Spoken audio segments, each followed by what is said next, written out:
samedi 26 janvier 2019 à Paris, lors de l'acte 11 du mouvement des Gilets jaunes. Depuis son smartphone, Jérôme Rodriguez, 39 ans, diffuse un direct vidéo sur sa page Facebook, l'une des plus suivies du mouvement.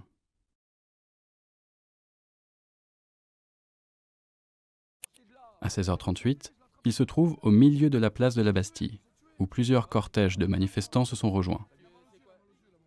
30 secondes plus tard, toujours en direct, il s'effondre au pied de la colonne de Juillet. Attention les gars. Non, attends.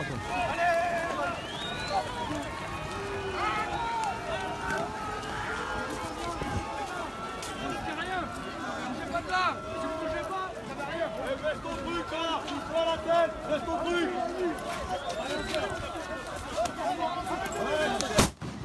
Enculé avant. Médic. Lycée, stop. Il y a un blessé. Grièvement blessé au visage, Jérôme Rodriguez perd définitivement l'usage de son œil droit. 3 semaines plus tard, il dépose plainte pour violence volontaire ayant entraîné une mutilation. 4 ans se sont écoulés depuis.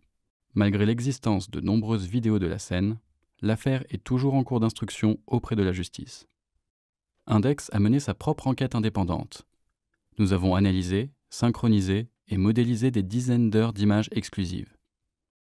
Aujourd'hui, nous révélons une reconstitution détaillée des circonstances de l'éborgnement de Jérôme Rodriguez, ainsi qu'une plongée inédite dans les rouages et les dysfonctionnements d'une opération de maintien de l'ordre à la française.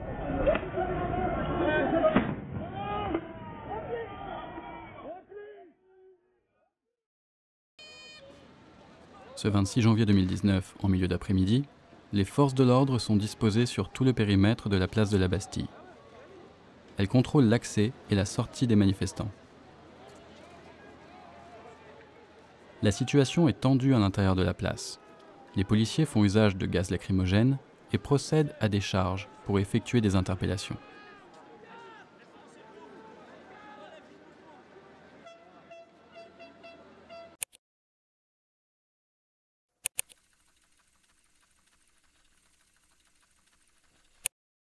À 16h31, alors qu'il s'avance sur la place en diffusant son live, Jérôme Rodriguez passe dans le champ de la caméra mobile d'un policier situé au bout de la rue Saint-Antoine. Quelques instants plus tard, ce même policier participe à une charge vers le centre de la place.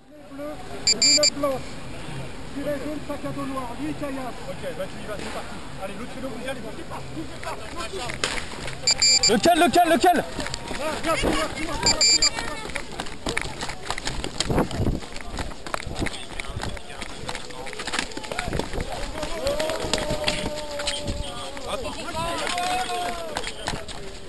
Casse-toi. Les journalistes.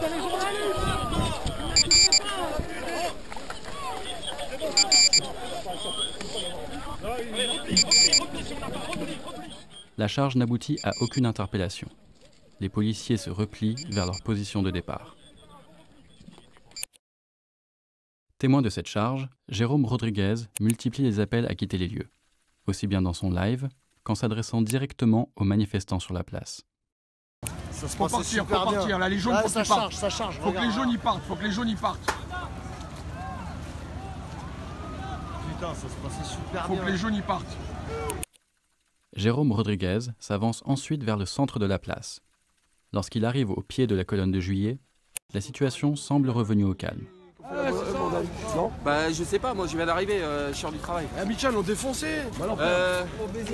Partez de là, partez la République. Je l'ai attrapé, je l'emmène avec moi. Pendant ce temps, des policiers situés à l'angle du boulevard Bourdon s'apprêtent à effectuer un bond offensif. Ils ont pour objectif d'interpeller un individu identifié comme ayant jeté des projectiles. À 16h38 et 21 secondes, le bond est lancé. Une escouade de la BAC part la première en courant, suivie par 2 unités des compagnies de sécurisation et intervention, ou CSI. Au total, une 50aine de policiers sont envoyés à la charge sur la place de la Bastille.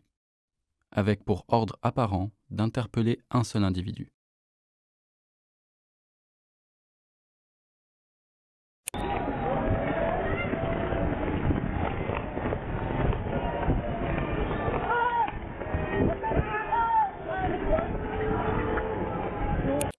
Dans leurs auditions successives, plusieurs policiers ayant participé à cette charge soulignent la mauvaise coordination de celle-ci.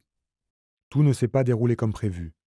On était d'origine d'assistance de la BAC pour interpeller des individus virulents, mais comme la BAC en civil est partie en courant, et nous n'avions pas la possibilité technique de les suivre à cause de notre équipement lourd et encombrant, on a été pris au dépourvu, et on s'est retrouvé au milieu de la place. Au bout d'une trentaine de mètres, les policiers des unités CSI s'arrêtent donc brusquement au milieu de la place, sans objectif opérationnel. Leur zone d'arrêt se trouve alors devant le groupe où se situe Jérôme Rodriguez.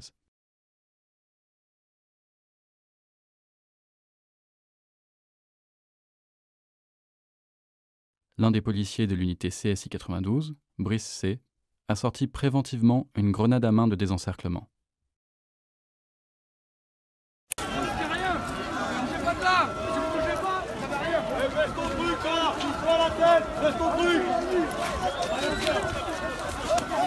À 16h38 et 47 secondes, il lance la grenade en direction du groupe situé au pied de la colonne de Juillet.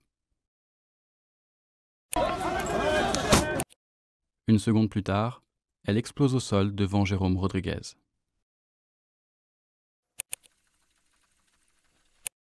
Une vidéo tournée au téléphone portable par un manifestant permet d'observer le lancer de grenade en détail.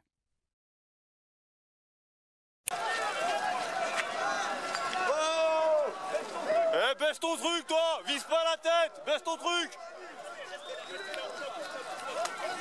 Ouais, c'est ça! Amuse-toi! Bien sûr!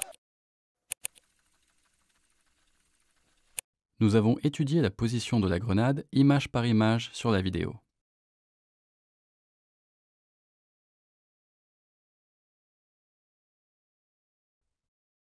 En triangulant ces données avec celles issues de deux autres vidéos où le lancer est observable, nous avons pu reconstituer la trajectoire précise de la grenade dans le modèle 3D.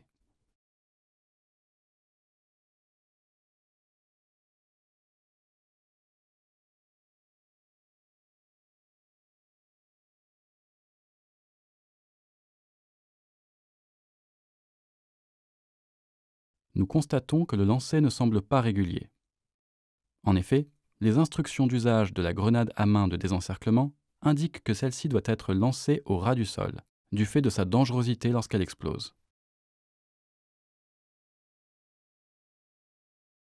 Les grenades de désencerclement sont des armes officiellement classées comme matériel de guerre.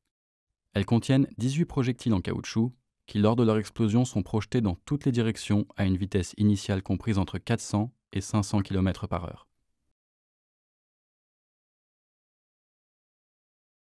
Toute personne située dans un rayon de 15 mètres du point d'explosion de la grenade peut être violemment impactée par un ou plusieurs projectiles.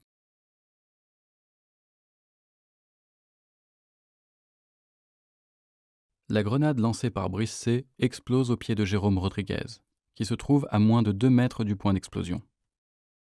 L'un des 18 projectiles de la grenade atteint son œil droit.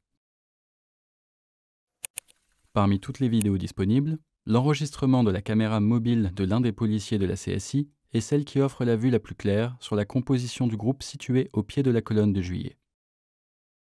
On y distingue Jérôme Rodriguez tenant son smartphone parmi un groupe d'individus qui ne semble pas constituer de menace pour les policiers.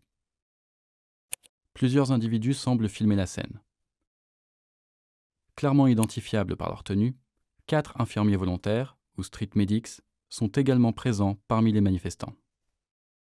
C'est pourtant ce groupe qui est ciblé par une grenade à main de désencerclement. Entendu par l'IGPN et par le juge d'instruction, le policier Brice C. a justifié son geste en invoquant la légitime défense. Il aurait lancé sa grenade en riposte à une pluie de projectiles qui s'abattaient alors sur son groupe. Au moins 6 caméras étaient alors dirigées vers le groupe des policiers. Nous reproduisons ici l'enregistrement de la caméra ayant la plus haute résolution.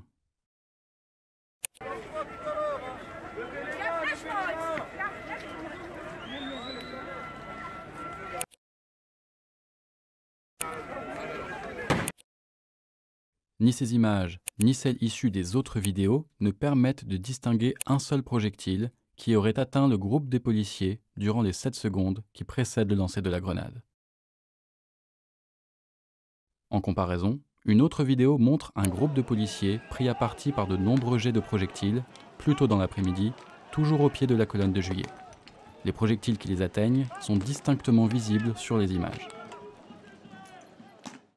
Les vidéos établissent clairement que les policiers arrêtés au milieu de la place ne se trouvaient pas sous une pluie de projectiles au moment où l'un d'eux lance une grenade de désencerclement en direction d'un groupe de manifestants qui ne présente aucun danger.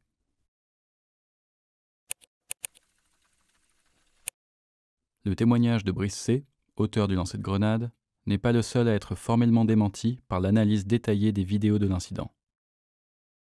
Interrogé dans le cadre de l'enquête confiée à l'IGPN, au moins 11 de ses collègues appuient sa version, en dépit des images qui l'invalident.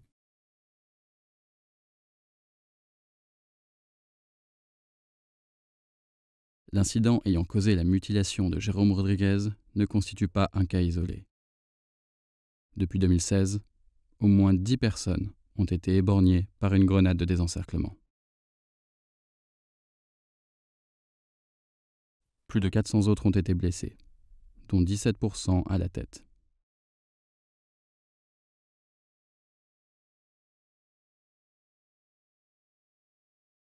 En dépit de leur dangerosité, les grenades de désencerclement continuent d'être largement utilisées par la police et la gendarmerie nationale.